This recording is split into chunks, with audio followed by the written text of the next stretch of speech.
Welcome to Baseball Biz. I'm Mark Corbett, your host, and once again, Mr. Brandon No Way here is with me. And Brandon, it is one exciting day in baseball today. Here we are. It is Tuesday, September 15th, and what news is breaking as we speak? I know that the Mets have a new owner. Yeah, the Mets have a new owner. Yes, indeed. That was amazing, and it wasn't A-Rod. Oh, what was it? He and J-Lo got booted from the Met, I think, about a couple of weeks ago, but we'll talk about that in a bit. The big news is, I think I need like the fanfare for the common man starting here. Boom, boom, boom, boom, boom, boom. The playoffs, man. I mean, we've been thinking about it. You and I talked before, is there even going to be a season in 2020? And if we do have a season, what's it going to look like? And are they going to make it to the playoffs? Evidently, it looks pretty good. I mean, there's only a week and a half left of regular season, and they're starting to break out some of the information of when and where. Yeah, we've really been in the dark the whole season, it feels like, with the playoffs. We didn't know exactly what they were going to do. And about a week ago, you and I started to piece together through reports what was going to happen. Just this morning, it was confirmed that's what they're doing. And now we know how they're going to set up the playoff bubble. So what is there going to be, like 3 or 4 bubbles? How's that working, Brandon?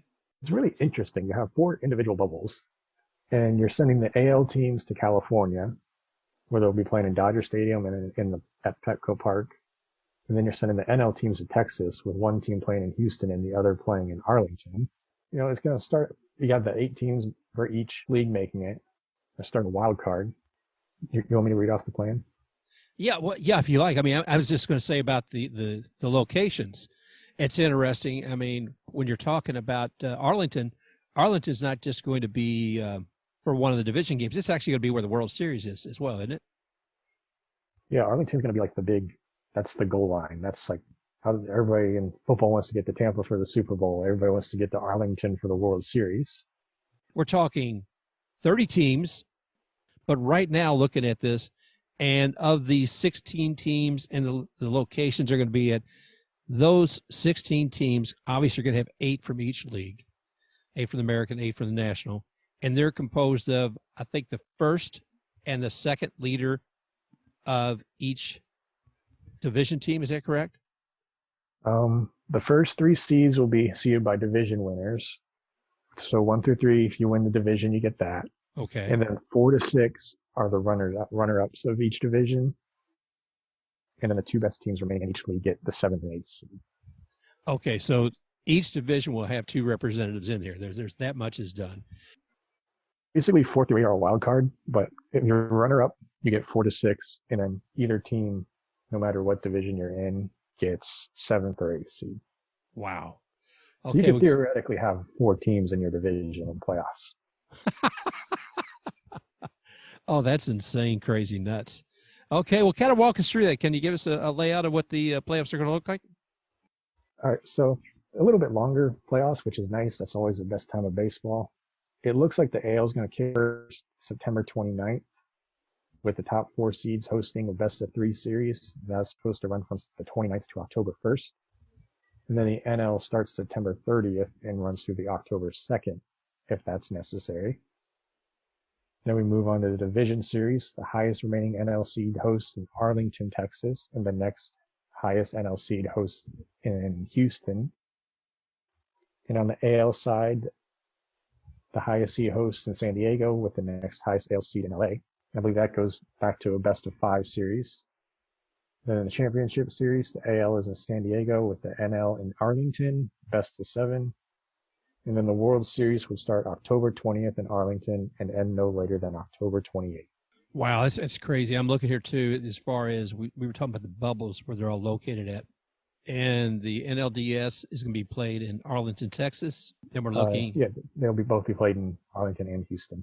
Arlington and Houston, thank you. So in each one of those, they'll break down the winners of each division, the division and wild card, and first and second in those divisions will be tearing off with the best of 5 for the division. Is that correct, you're saying? Yes. Pretty much the only thing that changes is the wild card series is 3 games. Instead of the past where it's really just been 1 game and you're out. Yeah. Well, it should make for a much more exciting season. I'm really curious to see what kind of rules they may have for the bubbles here, too. Have you seen anything on that as yet? I haven't seen anything definite. The only thing I have seen really pass is that any team that's either clinched or still alive in the playoff race in the last week will have to quarantine in a hotel, whether they're at home or on the road. That's the only thing I've seen so far that's set in stone. I don't know what else they're doing, with families and stuff. I've seen they may have to let them in later because of hotel space, but so far nothing definitive other than the hotel quarantine. Evidently, once your team's out, you can leave the hotel. It's not surprisingly, nobody really wants to leave the hotel for that reason. But evidently, that's when I was looking at it earlier, one of the few things they can do. So this is amazing. I mean, here we are less than 2 weeks away, and this season's going to start, the postseason, September 29th. And I'm looking at who's going to be broadcasting at these. I'm seeing like the wild card round. Looks like ESPN's going to be doing some of that, and TBS may be carrying the other when we're talking about the wild cards. Yeah, it's going to be nice. You have more baseball on all day. It's going to be great.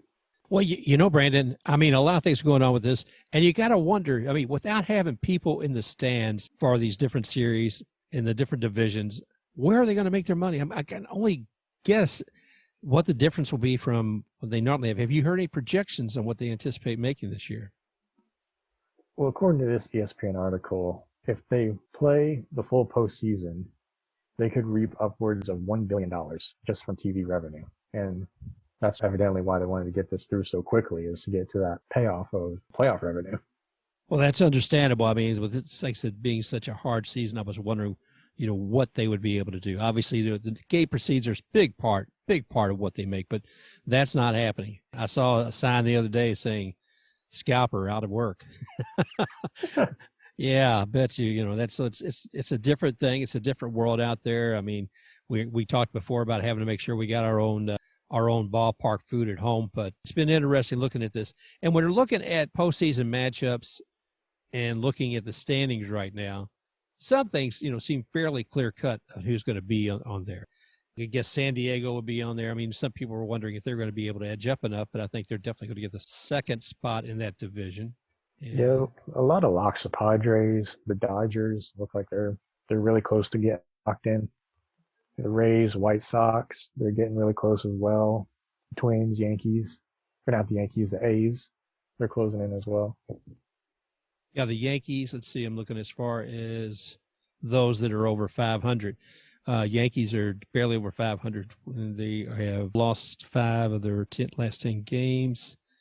Then looking at the Orioles, last 10, are also 5-5. Okay, well, let's kind of talk some other silly stuff going on in baseball. We talked about the Mets. New York Mets have a fan base, I think, that loves them. There's been really some interest as far as what was going to happen if they were going to have a new owner. I really anticipated that A-Rod and J-Lo were going to get that team. Yeah, I really thought they were going to as well.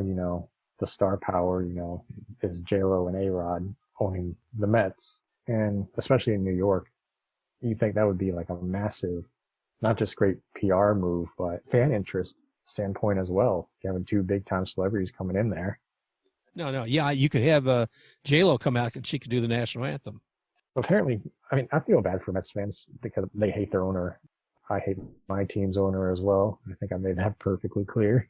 On more than one occasion. And, oh, yeah, many occasions. Well, one other thing we're talking about what's going on uniquely at some of these stadiums. And without having fans in there, it's been interesting looking at the cutouts. And my son pointed out to me that one of the teams, they had a cutout of the Weekend at Bernie's guy, the corpse, if you will, is chilling out there in the stands a while back. Also, what's interesting is the music that's played at the game. And looking as far as, the walk-up music. There's also background music that's played through. Some of the things, as I was looking at what the DJs at Dodger Stadium were playing the other day when they had the Astros there, and some of the songs they were playing, I guess, maybe as their way of saying, "We love you, Astros," were The Lying Eyes by the Eagles. Let's see. Banging on a Trash Can. I know that was a song. Oh, I love that song. Mental Health, Quiet Riot. That seems appropriate. Video Killed the Radio Star. I'm not sure. Yeah. Violent. What are some of the other ones? Hard Knock Life. You Haven't Done Nothing by Stevie Wonder. Shut Up by the Black Eyed Peas, I like that. And then I think probably my favorite is by Lizzo, Truth Hurts. I believe they even played it. I Saw the Sign. You're right, they did. And, it's Astros, maybe you won't get hit by a ball, but maybe just get a little less love with the music being played while you're there. So I'd much rather them do that than throw balls at them. So that's having a little fun still in the game and not being too rude, but just enough to remind them, hey, we know who you are. We know what you did, and we haven't forgot just yet. Yeah, the Dodgers were polite, but their Dodger fans outside the stadium, they weren't so polite. I don't know if you've seen those videos. Do share. Oh, yeah, they were sitting outside the gates waiting for the Astros buses to come through, and a bunch of people with trash cans and signs with words that I'm not going to repeat on these airwaves, calling them number one, Of course, it got the attention of Joe Kelly, who, to get into Dodger Stadium, had to drive past them, and he was honking his horn, encouraging them on. And hey, they said that fans will forget eventually. This virus will take away the hatred. Apparently, it doesn't. Dodgers fans remembered. It's pretty ugly. They're going to hold that in their hearts, I feel, for a while. I've been doing some homework on minor league baseball. It's one of the reasons I interviewed Bruce Vogt today from Just Barely Sports Podcast, is because he did a great podcast on the minor league baseball history, in short. Everything that's happening, I don't think people think of, you and I, if we look at what's going on in the world right now, you've got the pandemic, you've got racial injustice issues, you've got all of this that's happened. And those are very serious things. And much less serious things are sports, and then you've got right now the hockey championships going on. You have that. You also have everything going on with the NBA and their bubble. So all these things are gobbling up a lot of the news, not surprisingly. And the whole thing of course, what's going on with baseball and now the playoffs. But what's not gobbling up the news is what's happening with the minor leagues. And I want to go on this a future issue, but a future episode. But what I want to state here is this. As of like September 30th, there may not ever be another entity like the minor league baseball. Those offices in St. Petersburg may very well be shuttered after that. Because one thing, when it comes to working with minor league baseball, they have had their own organization. Not completely independent from MLB, but somewhat. That quasi-independence will probably most likely be squashed. That's something I want to cover in a future episode where we take a look at things that have slowly pulled away from what minor league baseball was originally, from the 160 teams that they had last year to the 42 that MLB wants to cut from that. So those are some of the things we're going to do in a future edition of Baseball Biz. It's disheartening that of September 30th, the professional baseball agreement, which is the agreement between Major League Baseball and minor league baseball, will have expired. And I can tell you this much, that within a month, the people who are coming to the table for minor league baseball and major league to sit down and negotiate, minor league baseball within 10 days rotated 3 different teams of negotiators in there. So the first ones were there, they cut them out, brought in 3, a second group, some of the same people, but some that were a bit more aggressive about minor league baseball. And then they took those out.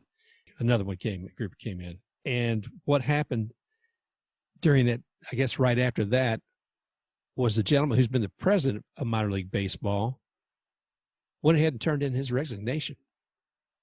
If that isn't the last canary in the cage in the coal mine, I don't know what is. Actually, canary in coal mine should have been about a year ago. We were looking at when Manfred first came out with saying he was going to cut 42 teams. We'll dig in much deeper on this on a future episode, but I did want to kind of take a peek because I think this is news that's getting lost, and it shouldn't be. I mean, there's plenty of more important things in life to talk about besides baseball. When you look at 160 communities out there that will be impacted by that decision or lack of a decision, and you look at 42 teams, 42 communities that will no longer have a team that is affiliated or at least attached to the possibility of going to have their team roster folks move up through the system. That takes away some. I just wanted to put my little 2 cents in here about that. We'll dig in more into what's happening with minor league baseball in an upcoming edition of BaseballBiz.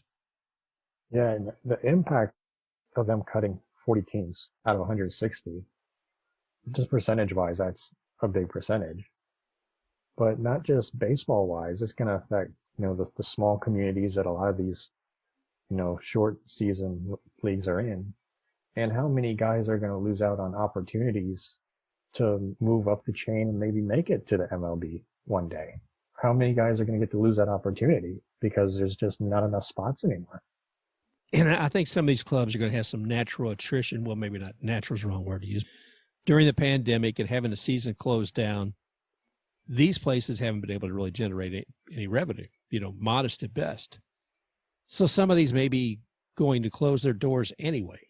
It's unfortunate, but I'm curious of the remaining teams of after that 40 are dropped and you got 120 teams left. Even then, the health of some of those, it's going to be curious to see how they hold up.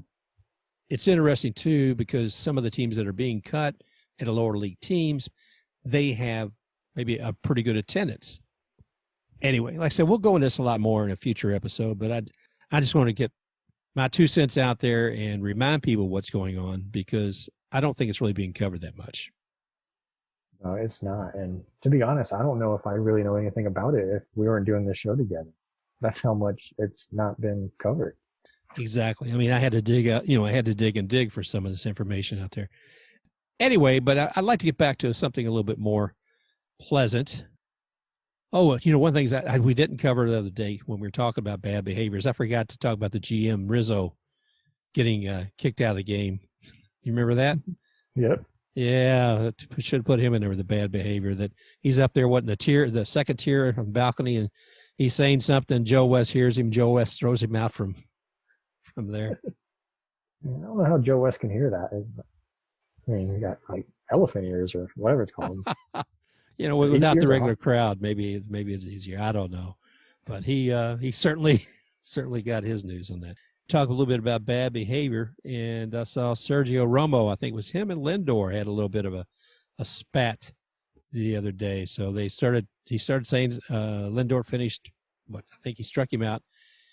Sergio evidently said something to him from the mound. It's like, why does any pitcher need to speak from the mound after they struck somebody out of his mouth? Beyond my imagination. It's not like that hasn't happened recently. So it was, you got to scratch your head and say, what? Anyway. Yeah, and Romo's no stranger to starting a little bit of a brouhaha. He did it when he was here against the Nationals a couple years ago after he struck the guy out. Yeah. And I always liked him because he's just kind of a quirky fella. And it was always interesting to watch him as a reliever because he had a certain intensity about it. But, it needs to stay from between the mound to the plates. That's where that intensity needs to stay, for the pitching. And it's not really needed anywhere else. But I thought that was kind of interesting to see he was doing that as well. Well, now that we've gotten through some little jocularity here, do you have any other things else to add to the wild world of baseball this week? Well, this ties in a little bit to bad behavior, but also good news for a Mets fan base. If you recall, a few years ago, the Mets, one of their owners was involved in a Ponzi scheme. Ooh. So he lost his ownership, speaking of bad behavior. But the good news comes in for all you Mets fans out there. The Wilpons look like they're going to be on their way out, as Steve Cohen has agreed to purchase a majority ownership of the New York Mets. Looks like it's going to be about 80% controlling share, and that'll value the team at $2.6 billion now. Ooh. And he was a minority owner coming into this year. I believe he was at 8%, and that he bought in 2012 after the Ponzi scheme went through for $40 million in 2012, and he now owns a majority stake in the New York Mets. So congratulations to them. They get a new owner, get an owner that they don't like out of there, and hopefully brighter days for the Mets. Indeed, and good fortune for their fans as well. As you said, maybe somebody they can like a little more than the previous owner. Yeah. It's always nice to have a great owner. Well, talking about owners, it's I'm curious too. Us being here from Tampa, what our owners going to do as far as the renaming one day of the Tampa Rays. Tampa Rays is going to be the Tampa Montreal Rays. Is it? And here's a curious question too. Once they are the Tampa Montreal Rays or whatever they may become, will there be two national anthems played in Tampa every time the team plays? I don't know, maybe. It'll be like when you go to Lightning games and they have the team from Canada come in.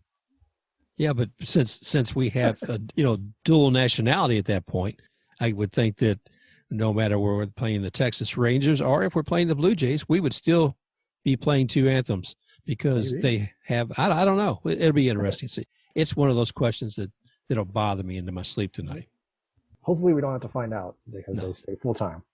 Well, let's get down to the crux of what's happening right now as far as these teams that want to make it to the playoffs. What's going on with the standings? Looking at the standings, starting the AL, start out west this time. The Oakland A's leading the Western Division at 13-18, 6.5 games ahead of the Astros, who are only a game and a half ahead of the Mariners.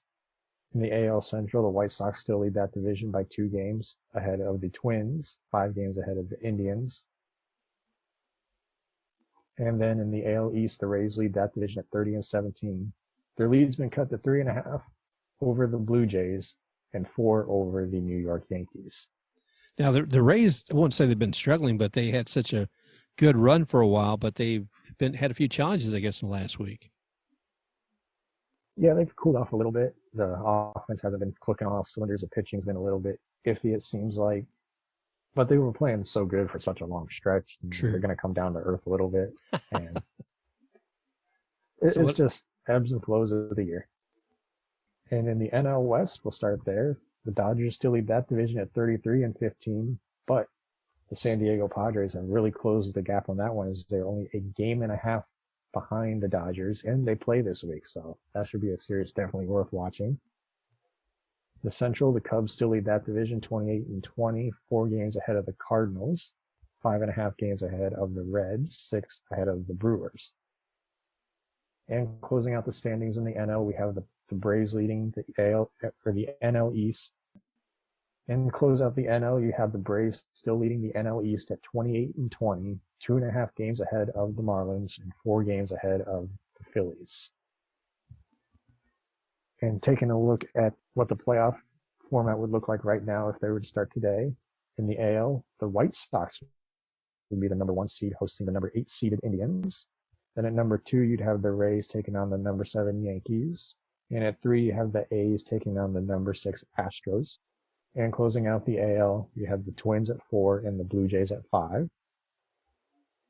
Heading to the National League, you have the Dodgers taking on the Giants with the Dodgers the 1 seed. Then at number 2, you have the Cubs with the number 7 Phillies. Number 3, Braves and Cardinals. And number 4, Padres Marlins. We also have magic numbers coming in on the NL side. You have the Dodgers. Their magic number is 3 to clinch a playoff spot. The Padres at 4 and the Braves and Cubs both at 8. The AL side, you have the White Sox magic number at 4, the Rays and Twins at 5, along with the A's. And then at 9, you have the Blue Jays, Indians, and Yankees at 9. Wow. I love the magic numbers, by the way. That's a pretty good indicator, of what they need to achieve. And I'm sure the passion and talent is going to show up in here the next week and a half. Probably next week, you'll be able to tell us even more that have been eliminated or don't have, maybe have no magic number who had one this week. Yeah, next week we could be talking about who's already clinched. That's crazy. Yeah. We were just talking about the first week. Well, it's exciting times. I know that much. So I'm excited about this season. I've been, like I said, I didn't think it was going to happen, and I certainly didn't even think it would last the season playoffs. I'm looking forward to finding out what the rules are going to be at the bubbles and how they coordinate all that. It's exciting times. We'll see, my friend. Yeah, it's going to be crazy. Nice. It seems like it's going to be a really cool playoffs this year with it being expanded. I'm excited to see how it looks and, maybe see what comes from it as well. Hey, Brandon, why don't you give us a recap from last week? What's going on, man? All right, we'll start back with last week again. Start out in Washington with the Rays taking on the defending champion Nationals, with the Nationals taking both of those games in a series 2-0. Heading to St. Louis, you had the Twins taking on the Cardinals, with the Twins taking 2 of those games. Then in Philly, we had the Red Sox taking on the Phillies in another 2-game series, both teams splitting that series. A 4-game series in Cleveland between the Royals and Indians, with the Royals taking 3 out of 4. Another 4-game series out in California between the Astros and A's, with the A's taking 3 of 4. Back to a 2-game series in St. Louis, with the Twins taking on the Cardinals, and both teams split that series. Then the best team in New York takes on the Yankees, with the Blue Jays and Yankees taking each other on, with the Blue Jays taking 2 out of 3. I love it too. Always got to take a shot at the Yankees. Then heading to Pennsylvania with the White Sox and Pirates taking on each other, both teams splitting that series of 2. Then heading down to Atlanta with the Braves taking on the Marlins, with the Braves taking 2 out of 3. Another 2-game series up in Motor City between the Brewers and Tigers, both teams splitting that series a game apiece, along with the Orioles and Mets splitting a series at a game apiece up in New York. And heading to Arlington with the Angels taking on the Rangers, with the Rangers taking 2 out of 3 from the Angels. Up in the Windy City, you had the Reds taking on the Cubs, with the Cubs taking 2 out of 3. Then out of San Diego, the Rockies and Padres in a 3-game series, with the Padres sweeping that with. Then you have Padres of San Diego taking on the Rockies, with the Padres taking 3-game series sweep over the Rockies. Then in Arizona, you had the Dodgers taking on the Diamondbacks, with the Dodgers taking 2 out of 3. And then in San Francisco, we had Seattle taking on the Giants, with the Giants taking 2 games. Then in the weekend series, we had the Orioles taking on the Yankees getting back on track. Aroldis Chapman allegedly soiled himself, but the Yankees did not, as they sweep that series 4-0. Then a nice 7-game series in Miami, the longest series in 53 years, that featured 2 doubleheaders and 3 makeup games between the Phillies and Marlins, with the Marlins taking 5 out of 7. And then up in Washington, you had the Braves taking on the Nationals, with the Braves taking 3 out of 4. Back to Buffalo with the Mets taking on the Blue Jays, with the Blue Jays taking 2 out of 3. 4-game series in St. Pete down at the Trop, with the Red Sox and Rays splitting a 4-game series, 2 games apiece. Out in Kansas City, we had the Pirates taking on the Royals, with the Royals taking 3 games in that series. 4-game series down in Arlington between the A's and Rangers, with both teams splitting that series 2 games apiece. Cleveland, Minnesota taking on each other in the Twin Cities, with the Twins taking 3 games in that series. And then in the Windy City, you had the Motor City Kitties taking on the White Sox, with the White Sox taking all 3 of that series as well. And then in Milwaukee, you had the Cubs taking on the Brewers, with the Cubs taking 2 out of 3. Cincinnati headed to St. Louis to take on the Cardinals. They took 2 out of 3 from the Cards. Out west in the Rocky Mountains, you had the Angels going to Mile High to take on the Rockies, and they came out winners, taking 2 out of 3. Then Seattle went down to the desert to take on the Diamondbacks, and they took 2 out of 3 from the D-backs. And to close out this weekend, you had the Padres and Giants taking on each other, and you had one game postponed that's to be determined because of coronavirus concerns, but they were able to play 2 games with the Padres taking both of those games. What? No more? Oh, yes, no more. That's it. No, wow, man. There's a lot going on. And all that activity.